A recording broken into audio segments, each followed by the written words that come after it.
Joining me is Michael Kroger, former Victorian Liberal President, and John Ferguson, Associate Editor of the Australian newspaper and a former state politics reporter. John, let's just start with you. Why do you think this man who destroyed the Liberals, won 3 elections, won the last one very convincingly, and now, just 10 months later, is off? Why do you think that is? I think it's quite simple. He's tired. I've thought for some weeks now that he was going. You could see it in his movements. You could see he was turning up late for events. He wasn't turning up.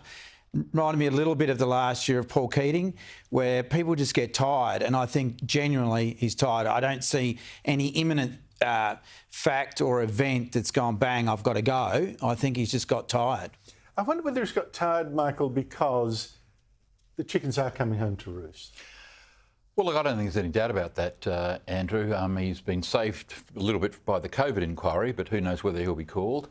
The problem in Victoria is the debt. I mean, when Kennett and Stockdale left office, state debt in 1999 was $3 billion. In 10 years' time, it's going to be $305 billion. This bloke has bankrupted Victoria. I mean, he's been a very successful politician, a very successful Premier. He bought 3 elections by spending $150 billion more than Napthine and Guy spent. You give me that amount of money, I'll win an election. $50 billion on this, train line to nowhere in 2018. The Liberals forever focused on fiscal responsibility. I mean, how much skin did Kennett and Stockdale lose trying to get debt down from $33 billion when Jeff came into office to $3 billion at the end, all the hard work they had to do. The great skill of this bloke, apart from his communication skill, is the fact that he was the first political leader in Australia to understand that the electorate was insensitive to government debt. We always talked about, getting debt low because that's what we do in our own lives, our own households, keep debt low, have surpluses, fiscal responsibility. Andrews was the first to realise that because of the years of economic sunshine, young people in particular weren't scared by debt. Interest rates were low historically. He ran up debt from $20 billion when Dennis Napthine left office to what it's going to be in 10 years' time is $300 billion. It's gone from 20 to 239 billion in gross terms in 2027. This bloke realised, hey, people don't care about debt. They don't care about debt. I'll spend like a drunken sailor and I won't lose a single vote. I'm promising a train line from here to nowhere for $50 billion, and it won him the 2018 election. In big terms, he bought that election with unprincipled, unparalleled spending, and now he's going to leave poor old Jacinda Allen and the Victorian taxpayer with debts which are at record levels, Andrew. Yeah, but John, you were up close to a lot of this time. You heard me criticising the Premier. You heard Michael doing it. The facts are there, and yet the public keep voting him in. What are we missing in his appeal to the Victorian public? Well, it ties into with Michael's commentary on debt. So basically, Daniel Andrews has worked out younger people. The Kennett people are dying off in their hundreds, have died in their hundreds of thousands. There's a new demographic that's pushed through. He's worked out younger people don't think they're going to be able to buy a house. They're not like us who've slaved to pay off a mortgage, continuing to pay my mortgage. He's worked that out. The other thing he's worked out is the Greens. He has campaigned to become a de facto Green to push them out in the inner city. So he's, as we say, he's a very, very clever politician, heavily data-driven. He's looking at the demographics. That's what he's looking at, and he's nailed them. And at the same time, there's been deep dysfunction in the Victorian Liberal Party, so he's been able to go bang. This is the thing. You can be pretty bad and you'll still win if the opposition's worse. Isn't this an indictment of the Victorian Liberals that this Premier, with that record, leaves as a hero? Well, I don't think he does leave as a hero, Andrew. I dispute that completely. In his own mind, he's well, in his own mind. I mean, but we all suffer from a bit of self-delusion. I mean, his legacy is a shocking one in terms of economic legacy. But this is the whole point. Well, you've got to remember this: governments lose elections. You say, oh, the opposition's so good. Well, I dispute that, but I thought Matthew Guy would have been an excellent Premier, by the way. But it's governments that lose elections. See, this is what I don't get, Michael. I mean, he's terrible, you say, and I'm agreeing with you. He was a terrible leader, and you're saying the opposition would have been great, and yet he won. He won because brilliant at 2 things. he never left anyone in any doubt about his confidence, his self-confidence. People will vote for a strong leader, right? They don't want to vote for a leader who can see everyone's point of view. In a crisis, they want a strong leader. This guy was never in doubt, never apologised. He was always right. And people think, well, he seems to know what he's doing. We'll follow him. So his greatest strength was the fact that he was never in doubt and he was an incredibly strong leader. And that's what's got him through. The second thing was, as I said, this guy had a blank cheque. He spent like no premier or political leader has ever in this country, and people thought, wow, this guy, it's nirvana. He's got the secret to the money tree. He's got a money tree as long as your arm, and he's kept spending, and now you can see what the debt level is. Who's going to replace him, John? I mean, the tip is that it's going to be Jacinta Allen, Deputy Premier.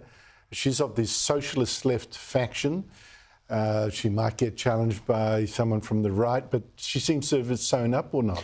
Oh, that's why you always have to be a little bit careful. But it seems that she will get the job. And Jacinta Allen she's just turned 50. She's been around since the Brax era. She's been around a very long time from the socialist left faction. I think the thing that really nails Ms Allen for me is that she was responsible for delivering the Commonwealth Games. Now, how do you go? I mean, this is pretty amazing. I know we say only in Victoria, but how can the person who was a Commonwealth Games delivery minister now walk straight in, and she's inextricably linked with all the big build blowouts? So, I mean, she's going to have I think it's going to be an amazing period. And John, and like Andrews, she's never had a job outside politics. She's 50. She's been in Parliament 25 years. Before that, she worked for Labor members of Parliament. She has never had a job in the private sector, never earned a dollar, cannot in any way have any affinity with people that run businesses. And this is Andrew's problem. He just, never having earned a dollar, I can spend like a drunken sailor, cancel the freeway and pay $1 billion in the Commonwealth Games. If you've never run a business, if you've never had a mortgage in that sense over your business, you can do whatever you want, and that's her problem. She's just like him. The thing is too, though, I mean, here we bagging Dan Andrews, 3 election wins, Liberals in chaos, and I would also add he was the most dominant premier nationally for years. Was he not? Oh, look, let's go back to the biggest social reform that has occurred in Australia, perhaps for decades, euthanasia. Now, that emanated in Victoria, and it was introduced without being put to voters. So it was put in midterm. Now, I don't care what you think about euthanasia.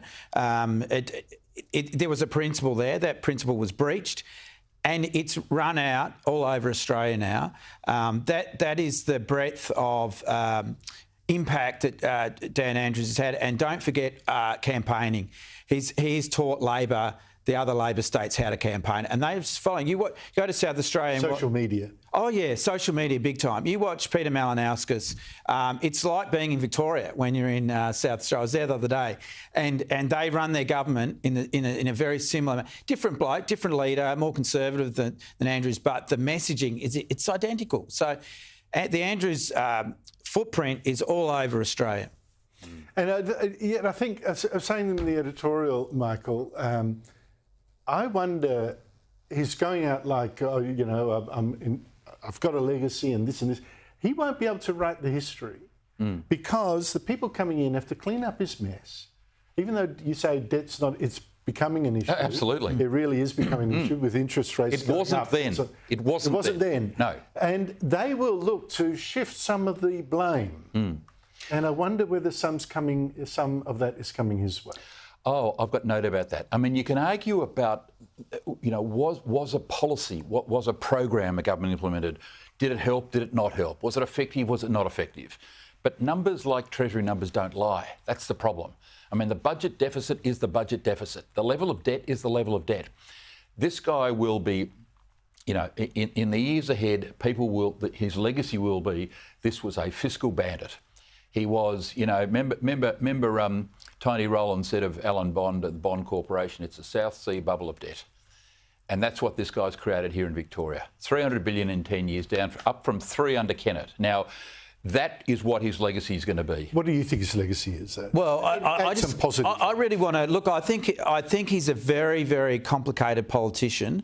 But I just want to go back to the issue we were just talking about. Then, John Cain. When John Cain was buried recently, none of the bad stuff was ever mentioned. Labor are brilliant at rewriting history. And I think, and Dan Andrews will play the long game, and he will be looking at the metro, he'll be looking at the infrastructure, and depending on how diabolical the debt is, which it may well become, well, it already is, but it could come seriously bad. But Labor are brilliant at rewriting history, and that's what he'll be banking on. So long term, 20, 30 years.